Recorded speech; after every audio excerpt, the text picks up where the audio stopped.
Want to cancel Spotify premium subscription? In this video, I will guide you step by step on how you can do that. First of all, launch Open any web browser and head over to spotify.com. Make sure to sign into your Spotify account by entering all of your credentials.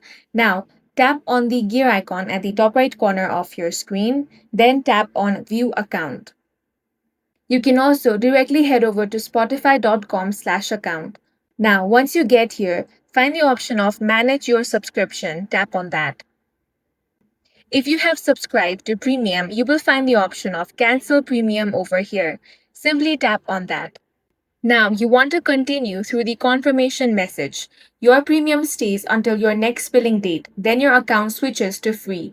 If you cancel during a zero price free trial period, your account will switch over to the free service immediately.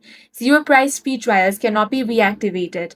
You can keep your playlist and saved music when your account is free. You can also still log in and play with ads. That's all for this video. If you found it useful, make sure to hit the like button and subscribe for more videos like this.